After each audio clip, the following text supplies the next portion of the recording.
पणस कठारे आपण मैंने बहुत प्रकार रेसिपी बनाते गोटे थर पणस पिआजी बनई देखु ऊपर क्रिस्पी रहिबो खाइबा पई बहुत बढ़िया लगिबो। पणस कठार गोटे प्रकार रेसिपी जदि आपण मैंने खाई खाई बोर हो गले गोटे थर पणस कठार पिआजी बनई देखु पणस कठा न खाइबा लोक मत हाथ चाटिकी खाई नेब। नमस्कार, सस्मिता कुक्स चैनल आउ गोटे नुआ रेसिपी सहित आपण मानकु अनेक अनेक स्वागत करछि। एहाको आपण मैंने तरकारी बनईकी मध्य खाई परिबे, संध्या बेलार टिफिन रे मध्य खाई परिबे, बहुत बढ़िया लगिबो। बनवा प्रोसेस मध्य बहुत सहज।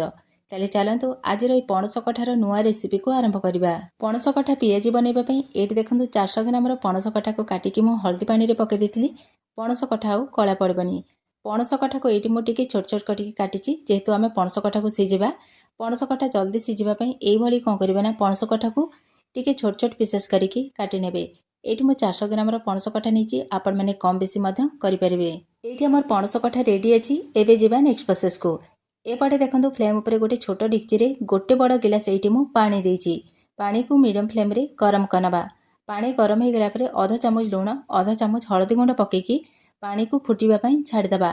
पानी भल भाबरे फुटी आसले कोन करबा ना काटिके रखितबा पणस कठा को एथिरे देई दबा। तापरे फ्लेम को मीडियम रे रखिकी कवर करिबा। 10 रु 12 मिनिट पर्यंत पणस कठा को 80% सिझेई नबा।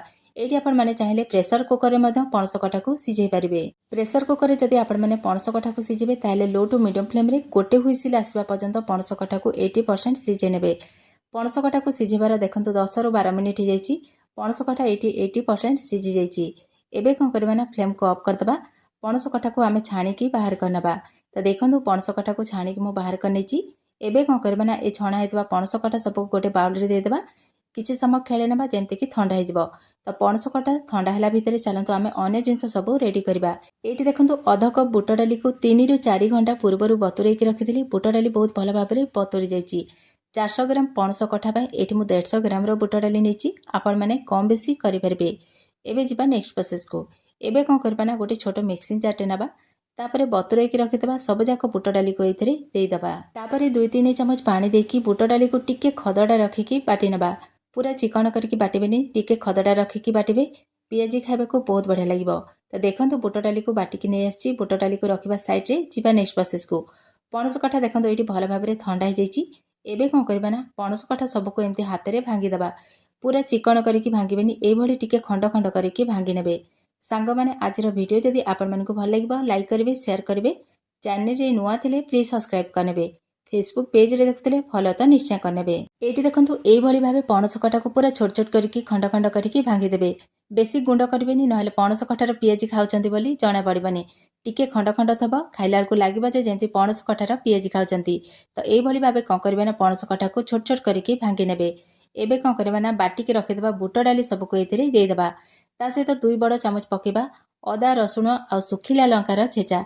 एठी मु सुखिला लंका देछि, आपण माने चाहिले कंचा लंका मध्य देई परबे। ता सहित पकेबा गोटे बड़ साइज रो कटा हेतबा पियाज, गोटे मुठा भुसंग पत्र। ता सहित एबे आमे थिरे पके देबा स्वाद अनुसार लूण।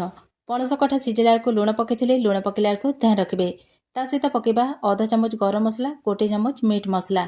भला कलर पई पकेबा आधा चामच हळदी गुंड। एतिकी जिंस को पके साला परे एबे कोन करबा ना ए सब को भल भाबरे गोळी नबा। ए सब को गोळीला बेले पानी रो व्यवहार बिल्कुल भी करबेनी, जेहेतु आमे पणस कठा को सिझेइतिले पणस कठारे पानी रहिताए। सेई पानी रे ए सब भल भाबरे गोळी हिजबो। तो देखंतु ए सब को भल भाबरे मु गोळी नेची। जदि आपण माने राग खाइबा को पसंद करतबे एठी कंचा लंका काटिक मध्य देई परबे। एबे कोन करबा ना बाइंडिंग पे पकेबा गोटे कप एठी बेसन। तो ग्राम्स रे कहले 25 ग्राम पाखापाखी बेसन हबो। बेसन जगह रे आपण माने कॉर्नफ्लोर देई परबे, चाउळ गुंड मध्य देई परबे। तापरे कोन करबा ना ए सब को आउ थरे भल भाबरे गोळी नबा। बेसन को भल भाबरे गोळी साला परे एबे आमे थरे पकेबा अल्प टिके खाइबा सोडा। बेसी पकेबेनी, अल्प टिके पकेबे। जो सोडा आमे बरा पियाजी पकोड़ी पे व्यवहार करताउ। तापरे आउ थरे सब को भल भाबरे गोळी नबा। तो देखंतु भल भाबरे गोळी देछि। गोळी साला परे एई भली भाबे गोटे बॉल तयारी करिवे। देखिबे जदि बाइंडिंग टा ठीक आछि ताले जानिबे जे बैटर टा पूरा ठीक से प्रस्तुत हो जाइछि। आ जदि बाइंडिंग आसुनी ताले कोन करिवे ना आउ गोटे चामच खंडे बेसन देकी भल भाबरे गोळी नेबे। एबे कोन करबा ना एई भली भाबे छोट छोट बॉल तयारी करबा। तापरे हाथ रे टिक्की चेप्टा करिकी एई भली भाबे पियाजी रो शेप दे देबा। तो एठी देखंतु 6 रु 7 टा पियाजी मु तयारी कर नेछि। आपण माने एठी आपण मानको पसंद अनुसार छोट बड़ साइज रो पियाजी तयारी कर परबे। एबे चलंतु पियाजी को आमे फ्राई करबा।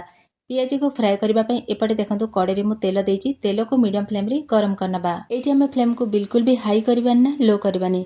तेल मीडियम फ्लेम रे हल्का गरम हो जाकि पियाजी सबको पकेबा। तो देखो तेल ये हल्का गरम हो जाइए।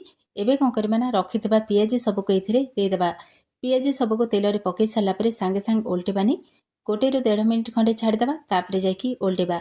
जदि सांगे सांगे ओल्टेदेबा ताहले कौन होबा ना पियाजीर सेप खराब हो पियाजी भांगी मध्य जीव।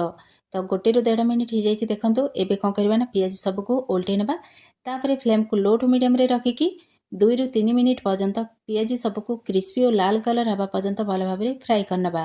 एठी जदि आमे हाई फ्लेम रे पणस कठार पियाजी को फ्राए करबा ताले कोन होबा ना पियाजीर ऊपर तो जल्दी लाल हो भीतर किंतु कंचा रही खाइबा ପାଇଁ बिल्कुल भी भल लागिबनी। सेतिबें फ्लेम को बिल्कुल भी हाई करबेनी। लो टू मीडियम फ्लेम रे 2 ରୁ 3 मिनिट पर्यंत क्रिस्पी और लाल कलर हवा पर्यंत पणस कठार पियाजी को फ्राए करनेबे। तो देखंतु 2 ରୁ 3 मिनिट हो गलानी। पणस कठार पियाजी देखंतु केते सुंदर भाव में प्रस्तुत जाइए। केते सुंदर देखा जाउची वीडियो देखिकी आपण माने जानि पारथिबे। एबे कोन करबा ना गोटे जाली नेबा और पणस कठार पियाजी सबको से जाली रे बाहर करदेबा। जहाँ भी एक्स्ट्रा तेल थबा से सब बाहर जब। तो देखंतु एठी हमर पणस कठार पियाजी प्रस्तुत जाइए। ए पियाजी को आपण माने एमिति मध्य खाई परिबे तरकारी मध्य तयारी करि परिबे। एबे कोन करबा ना पियाजी सबको गोटे थाली रे रखिदेबा और सेम प्रोसेस रे सब जाक पियाजी को प्रस्तुत करनबा। किछि समय पर देखंतु एठी हमर सब जाक पणस कठार पियाजी प्रस्तुत जाइए। ए प्रोसेस रे गोटे थर ए पणस कठार पियाजी को बनातु। केमिति लागिला आपनकर अनुभूति मो सहित निश्चय शेयर करंतु। पणस कठार पियाजी को आपण माने सकाळर जळखिया संध्या बेलर टिफिन रे मध्य खाई परिबे। एहाको आपण माने तरकारी मध्य तयारी करि परिबे। गोटे थर निश्चय ट्राय करंतु। पणस कठा न खाइबा लोक मध्य हाथ चाटिकी खाइ नब। आशा करछि वीडियोटी भल लागितबो। आ गोटे नुवा वीडियो सहित आपण मानक सहित देखा हबो। से पर्यंत रहउची नमस्कार। जय जगन्नाथ।